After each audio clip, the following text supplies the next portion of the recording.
अब इसके बाद का टॉपिक है contact and non contact forces. ठीक है, तो कांटेक्ट एंड नॉन कांटेक्ट से जैसे साफ है कि जो फोर्स है हमें क्या करना पड़ता है, जिन फोर्सेस को अप्लाई करने के लिए हमें कांटेक्ट करना पड़ता है, किसी भी चीज को मतलब टच करना पड़ता है, वो फोर्सेस क्या होते हैं, कांटेक्ट फोर्सेस होते हैं। और जिन फोर्सेस में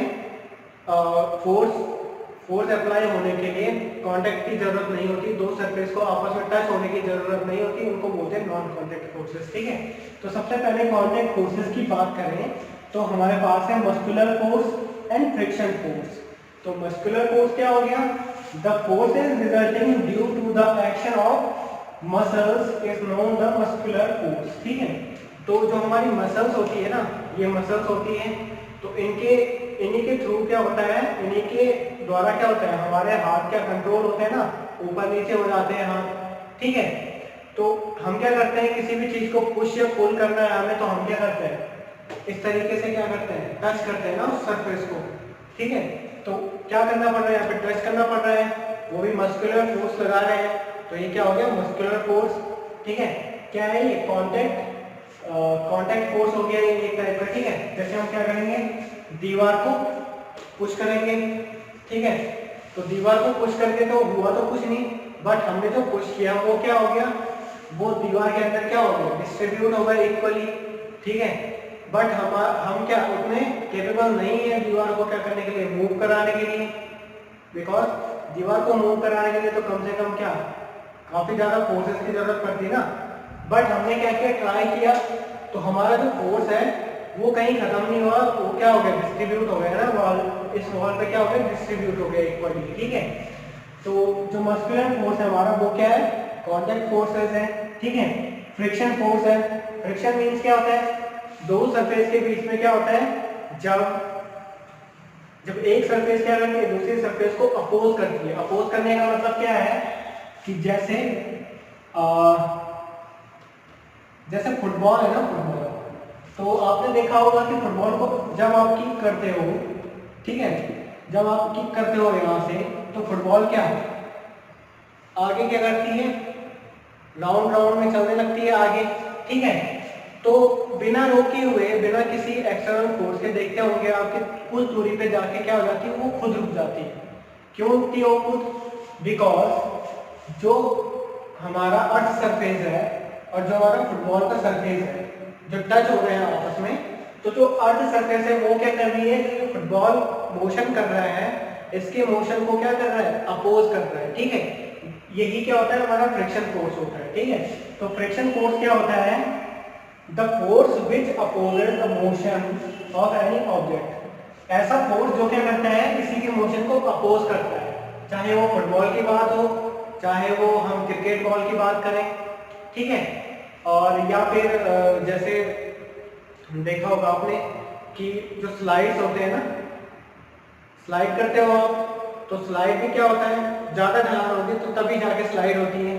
ठीक है, स्लाइड वाली सरफेस को इतना क्या स्मूथ क्यों बनाया जाता है, रफ क्यों नहीं बनाया जाता, अगर स्लाइड ही करवाना है तो रफ सरफेस भी तो हो सकती है, बट स्मूथ क्यों बनाया जाता है उसे, ताकि क्या हो, फ्रिक्शन कम हो उसमें। ठीक है, फ्रिक्शन कम होगा तो स्लाइड आराम से हो जाएगा। ठीक है, तो ये जो हमारा फ्रिक्शन फोर्स है, ये कैसा फोर्स है, अपोजिंग फोर्स बोलते हैं इसे। ठीक है, जो अपोज करता है किसके मोशन को, ऑब्जेक्ट के मोशन को अपोज करता है।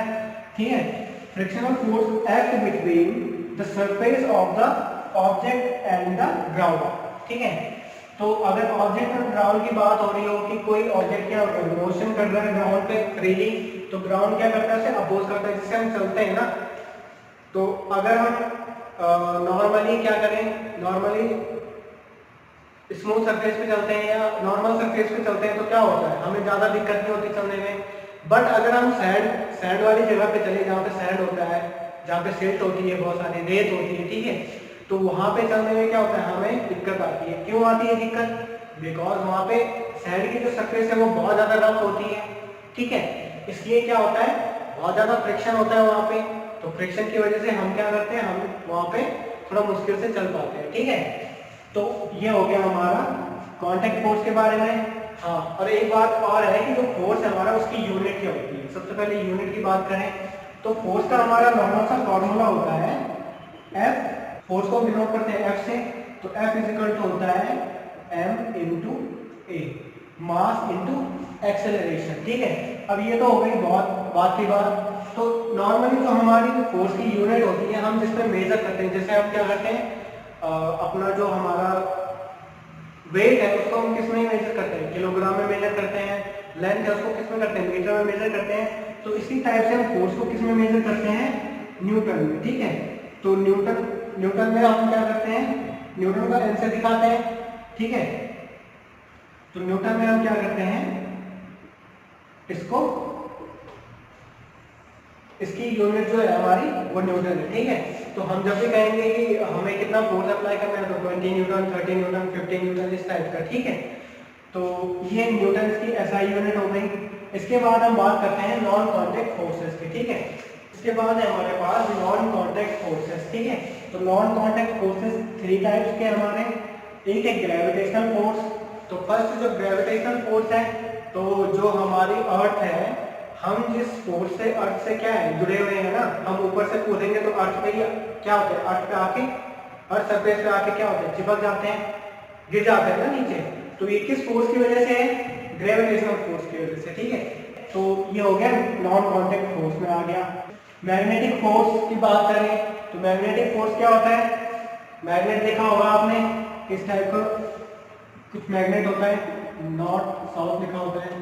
ठीक है, तो इसके सामने अगर मेटल की कोई भी चीज ले जाओ, मेटल ले जाओ कोई भी, ठीक है, आयरन ले जा लो, आयरन नेल्स होते हैं ना, तो उनको ले जा लो आप, तो वो क्या हो जाते हैं, इससे चिपक जाते हैं। तो वो किस फोर्स, इनके बीच में तो कोई कांटेक्ट नहीं है ना, ऐसा तो नहीं है कि कांटेक्ट करा के खींचा उसने, तो बिना कांटेक्ट की क्या होती है, ये जो आपकी आयरन नेल होती है क्या होती है, चिपक जाती है इससे। ठीक है, तो यहाँ पे भी क्या है, नॉन कांटेक्ट हमारा फोर्स है ये।